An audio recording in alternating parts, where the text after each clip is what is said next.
information. Richard Thompson, who is Director General of ODPEM, we have Minister of Health and Wellness, the Honorable Abka Fitz-Henley, Minister of State in the Office of Prime Minister, Senator Marlon Morgan, Parliamentary Secretary in the Ministry of Education, Skills, Youth and Information. We also have Mr. Richard Thompson, who is the Acting Director General of ODPEM, who is on way. We have PS, Dr. Kassan Troop, PS in the Ministry of Education. We also have Mr. Rohan Brown from the Met Service and Evan Thompson, who will be joining online. We have lots of representatives from various ministries, agencies of government, and also the private sector. I know in the room we have JPS, we have NWC, we have Flow, we have the Airport Authority, we have Petrojam, we have JUTC. I may have left off some, but I'll tell you as we go along who is also here. So members of the media, we acknowledge you for coming out. Jamaicans at home and abroad, good morning again to you all. We are going to be getting some updates very soon.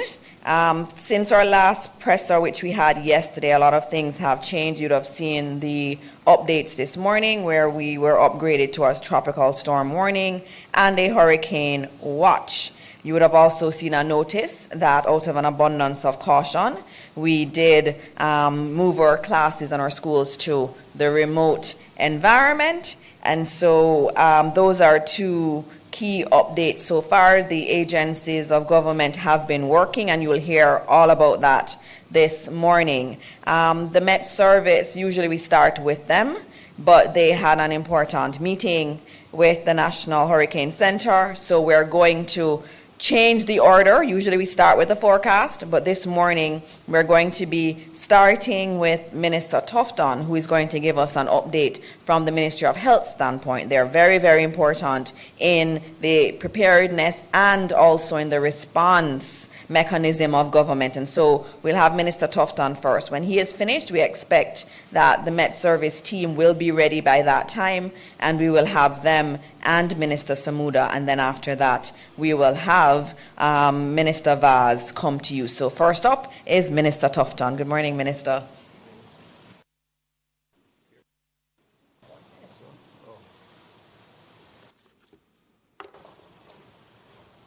Thank you very much.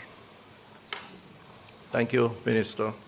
And let me just welcome and recognize my colleague ministers in the audience who have been mentioned before, members of the civil service group, including my own permanent secretary, Errol Green, and I also have with us our head of the emergency services in health, Dr. Dawkins Wright, who is prepared to elaborate on any specifics related to our preparedness. So I'll give you an update on our plans and what the possible impact of the storm is likely to have on the health services. So we do anticipate, even though we hope not, that given what is being projected, that there will be some disruption in our health services, interruption of supply chains, including for medications, the possibility of injuries from wind damage, debris, and falling trees, the risk of waterborne or vector-borne diseases from flooding and stagnant water, challenges to our most vulnerable, among them people living with chronic diseases, the elderly, persons with disabilities, pregnant women, and children. So there's likely to be an impact on the entire society, our entire lives, and we need to prepare for that. The Emergency Operation Center is now fully activated within the Ministry of Health and Wellness. It's a 24-hour center which keeps in touch with all the collaborating agencies and mans from that space the response that is required throughout the country. And that is up and running.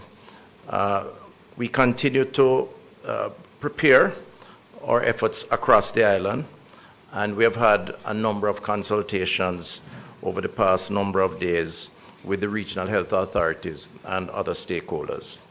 So these are some of the specifics. All public hospitals will now enter emergency mode. This means that while hospitals remain open, outpatient services and elective surgeries will be suspended for the time being to focus on the emergencies. Visitations will be limited, and family members are asked to pick up their relatives who have been admitted for non-critical reasons, and the respective hospitals will reach out to those family members. We have to reserve bed space just in case we need them for emergencies. In terms of health centers, we remain open until 4 p.m. today. A further update on our health centers will be provided tomorrow. So up to 4 p.m. you can access health centers across the country. We have 325 across the country. In terms of the system readiness, there are approximately 116 priority facilities, 25 hospitals and 91 type 3 to 5 health centers. A verification exercise has been conducted with key capacity indicators, which include the following: human resources, some 702 personnel identified and are on standby across parishes for emergency response activation. All assessed facilities have documented staff welfare measures in place, so we have personnel in place. Secondly, command and control, 100% of priority facilities have established identifiable command centers to coordinate emergency response operations with clearly defined roles and responsibilities. Backup power systems, 75% of priority facilities have functional backup electricity systems, generators with fuel reserves, capable of sustaining power for some 72 hours post-disaster. And the generator project has equipped some 21 primary care facilities, increasing the total to 60 facilities across the country. This is for primary care, the health centers. Medical gas and supplies, 100% of priority facilities have sufficient medical gas supplies, estimated to last some 72 hours. Strategic stockpiles of medications and medical consumables have been verified and are maintained at a minimum 72-hour level. Infection prevention and control, 100% of priority facilities have been documented infection prevention and control protocols and system visibly in place. Transportation fleet, 87% of priority facilities reported having fully functional transportation or vehicles fleet for emergency response and patient support. Communication capacity, 75 UHF radio systems available for mobile response teams. Based on radio check, JICA emergency communication project is in operation in some areas as of July 2025. Starlink backup communication system have been tested in Western region for enhanced redundancy. So we are putting in and have put in communication systems to be able to communicate if there are disruptions in normal channels. Surge capacity, hospital inpatient capacity of approximately 5,000 beds, 20 operating theater units, 19 emergency rooms across the public system. And there are plans for the rapid redeployment of mobile response teams if required. And there's one functioning field hospital, which is currently being deployed at the Maypen Hospital. Multi-sectoral coordination, parish, hospital, and National Health Disaster Committee meetings have been convened. The Water, Sanitation, and Hygiene Coordination Committee has been established and engaged with partner agencies, including agencies that are here, the NWC, UNICEF, Food for the Poor, JDF, and the NWA. I want to just use the opportunity, having given these specifics, to encourage Jamaicans to work with us to ensure their safety and good health during this period.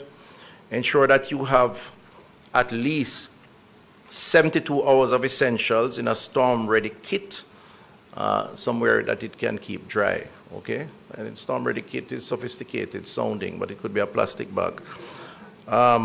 Ensure that you include in this non-perishable food, Spoiled food can be a source of serious health concerns if you have no light and your refrigerator goes down.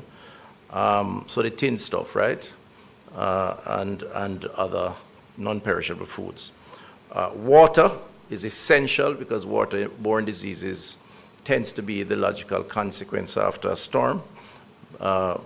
Medications, flashlights, battery-powered radio, and extra batteries. So it's important that the public take the next number of hours to prepare themselves. If you have chronic illnesses like diabetes, hypertension, kidney disease, respiratory ailments, ensure that you have your medicines and know how to take them if services are disrupted. And we do encourage persons to communicate with their health provider in anticipation of the possibility of disruption. So whatever clarity they need, they can get before. We also would like to say and encourage you to stay tuned to updates, and I'm sure there may be the Met Service and ODPM and so on that will give updates, but the Ministry of Health will also provide updates as necessary, and the extent to which you can get those updates from main media, traditional media, or otherwise you should. However, my closing remark is that be also cautious around the social media communication and ensure that it comes from sources that are credible. In disasters, we tend to get a lot of misinformation. Everybody is an expert, and we could create confusion in that way. So we discourage those who would like to be an expert but know they are not from communicating unless they're absolutely sure. And we certainly encourage the public to stay tuned to the recognized and authoritative sources around this. Thank you very much, and we wish all a safe passage through this storm. Thank you very much, Minister Tufton. And I know that his permanent secretary is here, Errol Green. I acknowledge you, Permanent Secretary in the Ministry of Health and Wellness, and he is also going to be staying to answer some of the questions at the end. So we have a lot of updates to get through, and the man of the moment, usually you're used to seeing Evan Thompson, but today we have a really wonderful person from the Met Service, Rohan Brown, who will be the one that will be providing the update. And so he will be coming to do his presentation. And after that, we will have Minister Samuda coming forward also. So please welcome Rohan Brown from the Met Service, a new voice for us here. Thank you.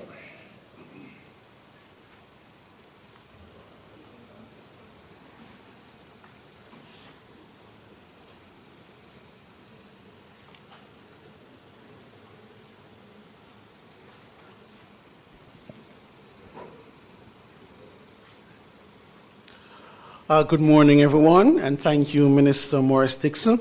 At this time, the Meteorological Service continues to closely monitor Tropical Storm Melissa, which has shown a slight increase in forward speed, but remains a slow-moving system across the central Caribbean waters. Now, for those tracking as of 10 a.m., the center of Tropical Storm Melissa was located near latitude 15.5 degrees north, 74.9 degrees west, or about 215 miles southeast of Kingston, Jamaica. The system is moving slowly towards the northeast near 7 kilometers per hour, and maximum sustained winds are up to 75 kilometers per hour with higher gusts. Now, we have gone from a tropical storm watch to a warning because tropical storm conditions are likely within 36 hours within the Jamaica area. And we have also gone to a hurricane watch because hurricane conditions of 119 kilometers or more in terms of wind speed are likely over Jamaica over the next 48 hours. Now, little strength in forecast is expected over the next day or so. But what is interesting, we just had a discussion with the National Hurricane Center, and coming out of that is that Melissa could become a major hurricane sitting south of Jamaica on the weekend. And that, of course, is something that we have to pay special attention to. Generally, in terms of the impacts, we're expecting significant rainfall amounts that could cause localized flooding and landslides, especially over low-lying and flood-prone areas due to Melissa, and of course the antecedent conditions of the heavy rainfalls over the last couple of weeks, which would allow the soils to be very wet or saturated at most. And strong gusty winds are likely in terms of tropical storm winds over Jamaica Friday into the weekend, and as such we have gone for the tropical storm warning, and the hurricane conditions are likely on Saturday, and therefore we have gone for a hurricane watch as well. Marine interest should expect widespread showers and thunderstorms accompanied by tropical storm force winds today and continuing into the weekend. Winds reaching hurricane strength are likely on Saturday, particularly over southern and eastern offshore areas. And of course, we're advising that all marine operators, including fishers on the quays and banks, should have by now be in port, and we're urging them to complete their necessary safety precautions without delay. At this point, it is important for the public to understand that the system is still evolving. And because it's evolving, while it remains a tropical storm, any change in the forward speed and the structure could alter the expected impacts for Jamaica. Therefore, we urge everybody to be vigilant, to keep monitoring official updates from the Met Service, and of course, to stay tuned to the Meteorological Service, your source of information. We continue to provide updates every 3 hours as necessary, and in coordination with the National Hurricane Center in Miami, the Ministry of Water, Environment and Climate Change, the Office of Disaster Preparedness and Emergency Management, and other responsible agencies, we are coordinating for this storm. In our profession, we always pray and hope for the best, but we always plan for the worst. So in this case, we are praying that God will protect and bless Jamaica land we love, and we are going to plan and prepare for this storm. Thank you, Minister.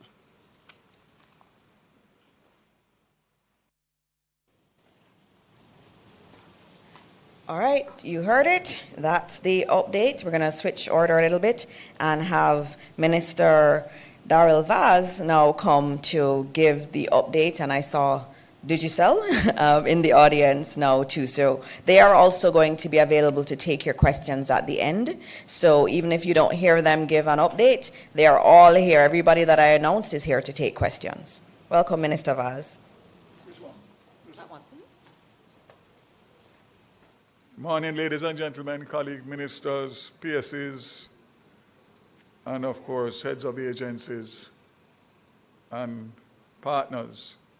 So, the Ministry of Energy, Telecommunications and Transport cover a number of essential services, which I know there are questions that are being asked. So I'm going to give an overview. We have heads of agencies here. We also have president of JPS and others that are here, Digicel and Flow, Stephen Price, who is here from Digicel. Okay, and Digicel, which are critical stakeholders in times of emergencies such as this. So as the country continues to prepare for Tropical Storm Melissa, Ministry of Energy, Transport and Telecommunications has been working closely with our utility providers, transport entities, and telecommunication providers to ensure a coordinated national state of readiness. I'm going to leave JPS for last. And I'm happy to see my good friend Hugh Grant here. So let us start with Petrojam. We have activated all refinery emergency systems and confirmed sufficient fuel supplies. Over 2 weeks' worth of refined products and 10 days of LPG following the storm. Loading facilities in Kingston and Montego Bay will extend hours to support pre-storm deliveries, and Jamaica Aircraft Refueling Services, JARS, is fully stocked with jet fuel and aviation gasoline to ensure continuous aircraft refueling. Flow Jamaica has fully activated its crisis management system with support from local and regional teams. Power resilience has been strengthened with over 61% of mobile sites now having backed up power and 143 new generators installed island-wide. All generators are refueled and serviced, and field teams are mobilized. Company's Emergency Operations Center is active, and the public can reach the center for emergencies at 876-929-9834. I'll repeat that, 876-929-9834 and 876-929-9837. That's 876-929-9837. Digicel has formed a dedicated disaster response core team to ensure continuous operations during the storm. Company has strengthened communication redundancy with satellite phones and backup connectivity through other providers. All network sites, towers, and facilities have been structurally inspected, and generators confirmed to be up and running condition.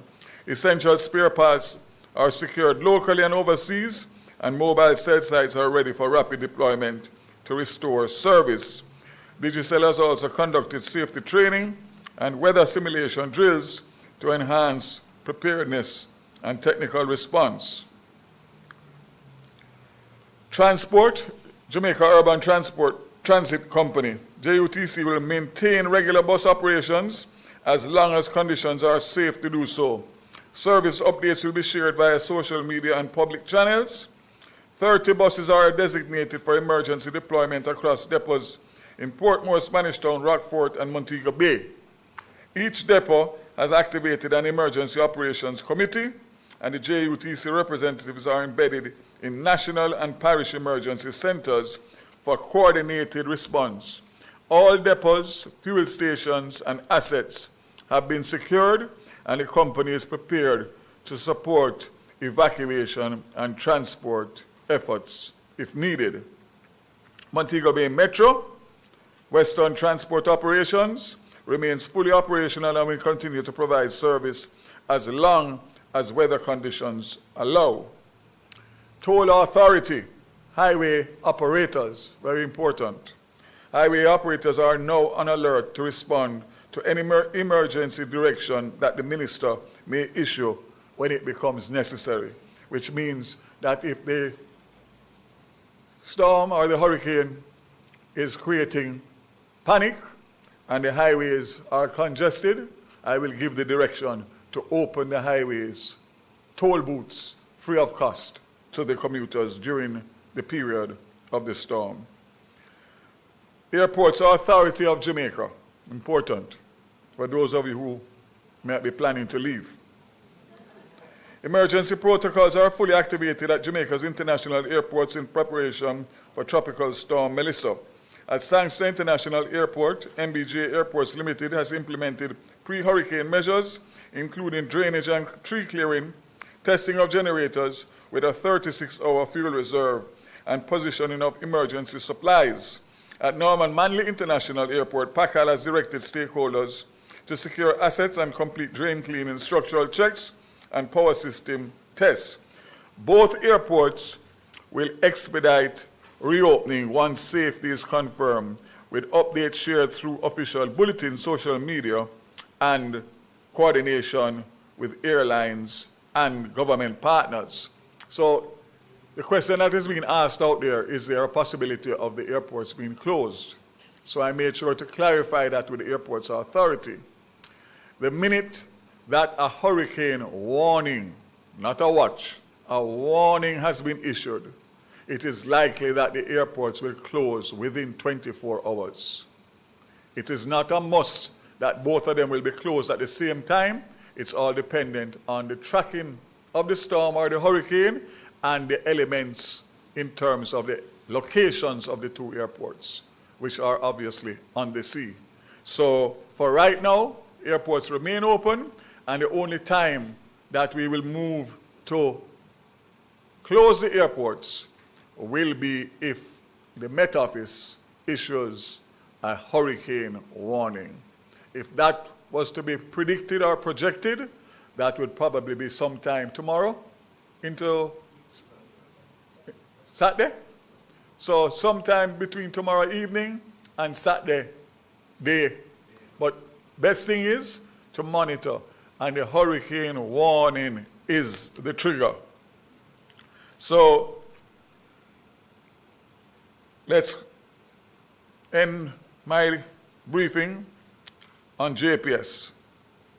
JPS has reported to me that they have fully activated the command centers under the new incident command system and placed overseas line workers on standby, with 31 of them already in Jamaica for pre-storm preparations.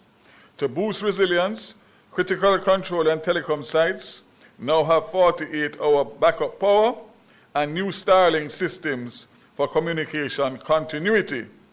The company has expanded its fleet with over 115 specialized vehicles to enhance post-storm response.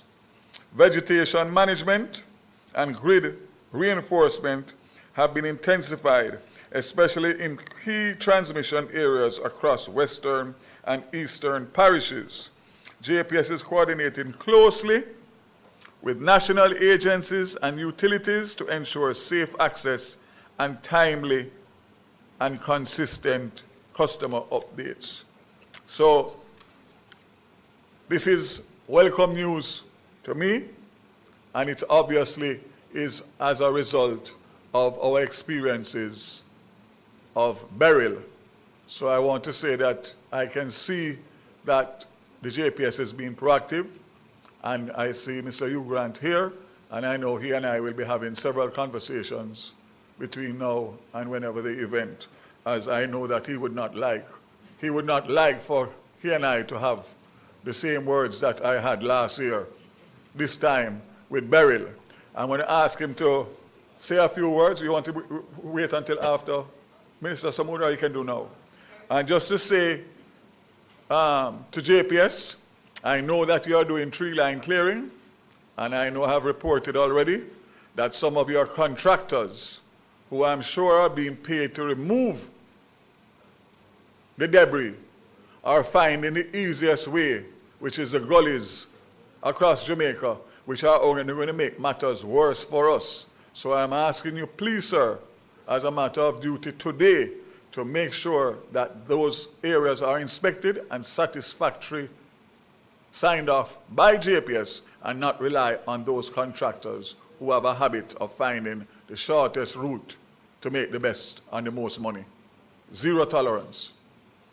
So, ladies and gentlemen, based on what I have told you here, I think the most important update is that of the JPS, and I am confident that we will manage, if necessary, much better than we manage based on the lessons we all learned coming out of Beryl. And you can rely on this administration and my colleague ministers and myself to be vigilant and to hold those accountable and responsible for an efficient response in all areas. Thank you.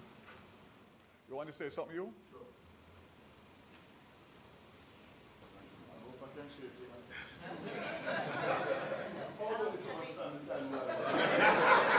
That's the kind of partnership we're going to have.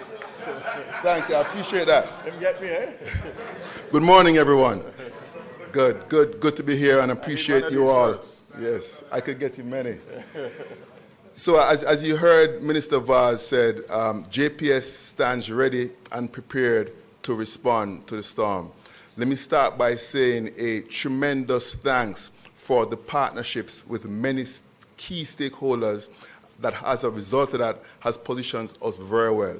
I want to say special thanks to my partners in terms of my fellow utilities. I see Stephen Price here, I see Kevin here, and I also know the other Stephen Morad. We have been in several conversations. I also want to say special thanks also to National Water Commission. I see Minister Samuda here, along, of course, with Kevin, who we have been partnering on multiple fronts.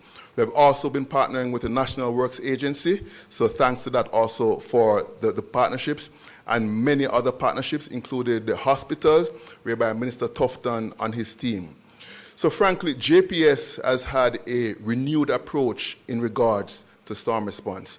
And in the interest of time, I'll just share a few things that I consider, frankly, game-changing in terms of how we approach storms. Let me start by saying, in regards to our new incident command structure, we implemented a new incident command structure post-burial, and what does that do for us? One, it streamlines communication by having clear roles and responsibilities for our personnel. The other key thing that it does is it has an arm that's a liaison arm to communicate with key stakeholders. So what does that look like for us?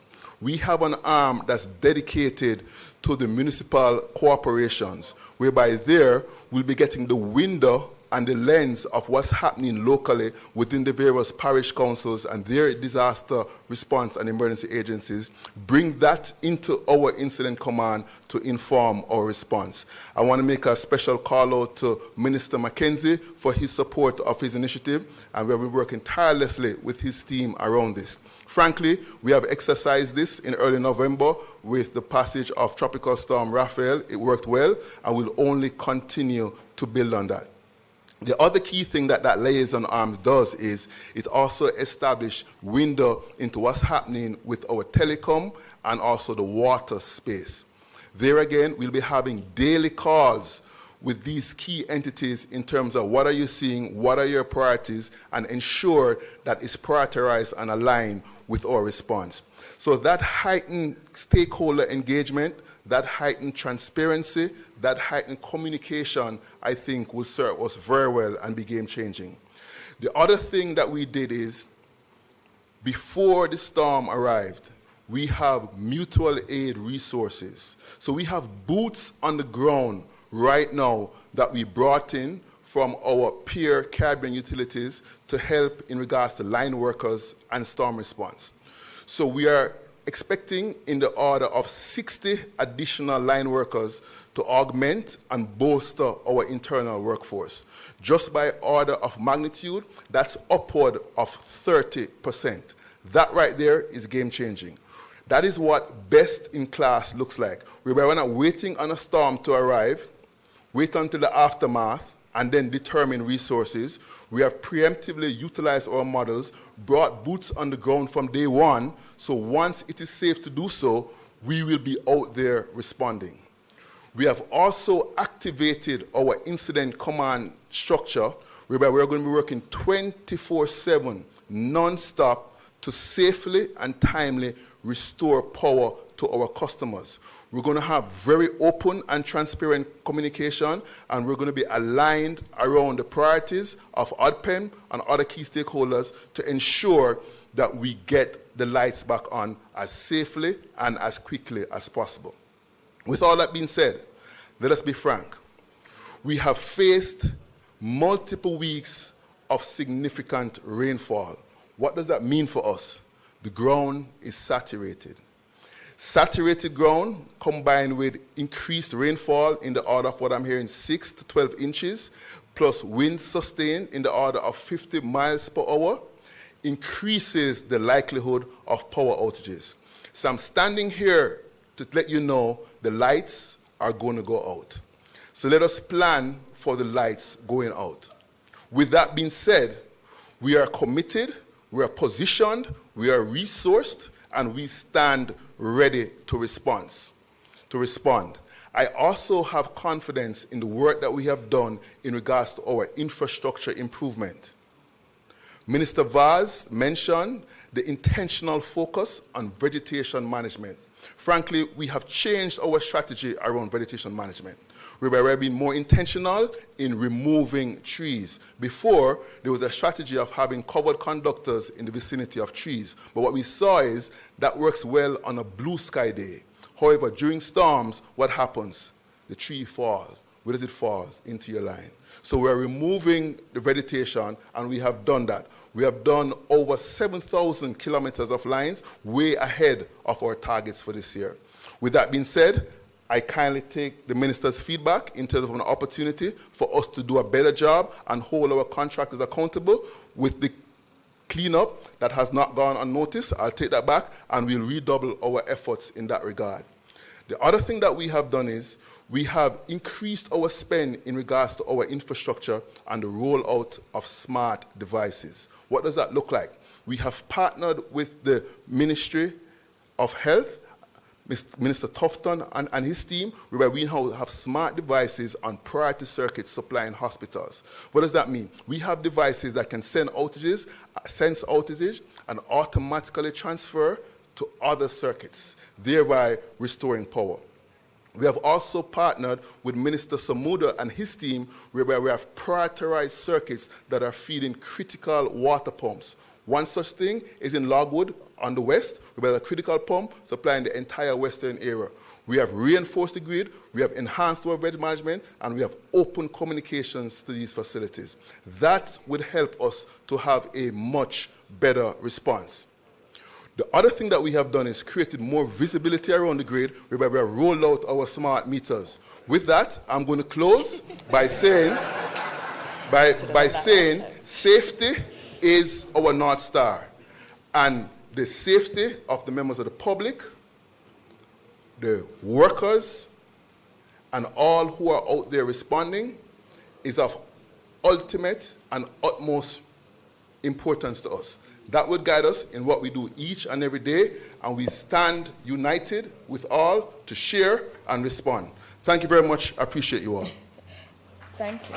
You can say a last word. I can say he could have summed it up by saying easily that he got my memo from last year. Thank you, and thank you, Minister Vaz. Thank you to you from JPS, and I can assure Jamaica that Minister Vaz has your back. We know that last year it did not go well, and I know last year I hosted the prep meetings before the storm, and everybody said all the right things, and it didn't go as planned. And I know Minister Vaz is going to make sure that things go better than they did last year. We are now going to hear from the other telecom provider that's really, really important and Jamaica wants to hear from, and that's the NWC. And with us we have Kevin Carr, the acting head of the NWC, who will come forward to do a quick presentation.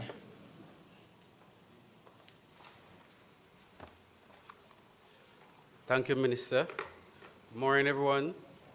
Especially morning to my NWC team members who are committed and working hard to ensure that the plans that I will be presenting here today, we actually put them in place to ensure water is supplied before, during, and after the passing of Melissa. So today, my presentation will be in 4 parts. I'll provide some context, preparedness measures, and our public communication support, and I will close by reinforcing the Team NWC commitments.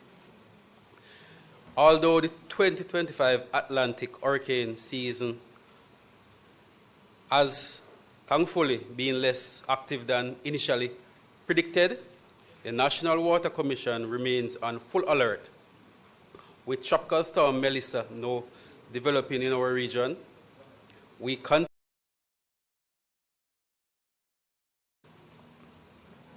as Jamaica's main supplier of potable water and provider of wastewater treatment services.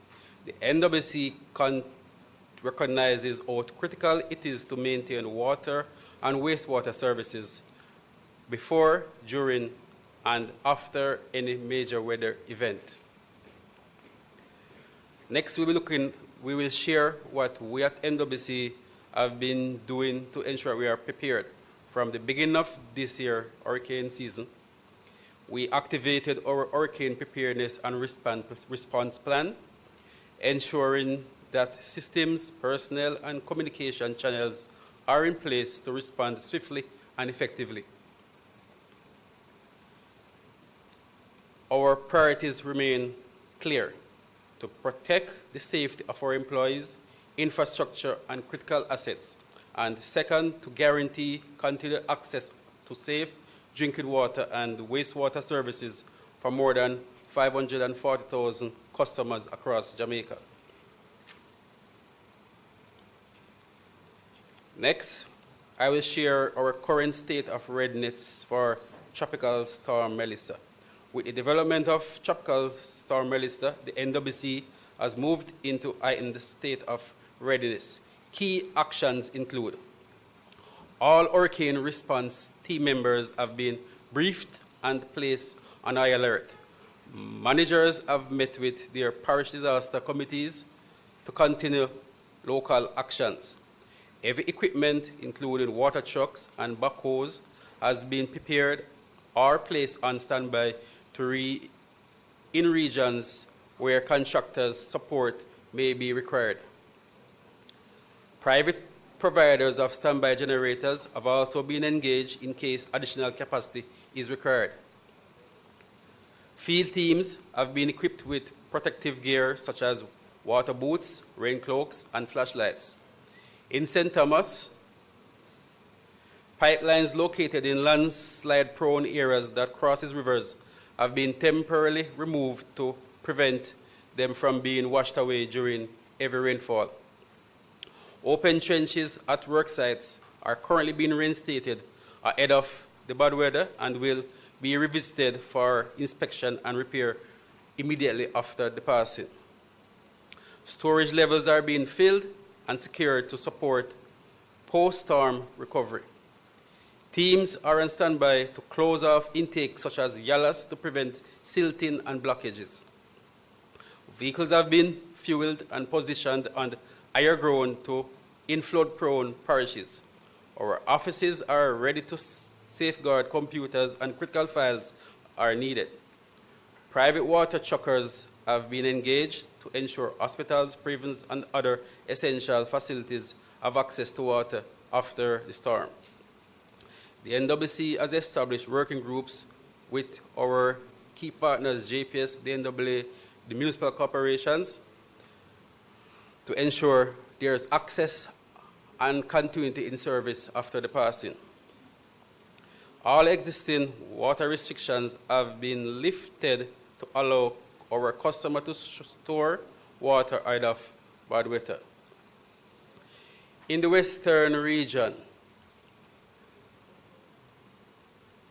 particular attention has been given to the Great River Water Treatment Plant, which serves Greater Montego Bay and its environs. This facility is often challenged with high turbidity during heavy rainfalls. In preparation for the coming weather, the intake at the Great River was taken out of operation for a new, more efficient pump to be installed.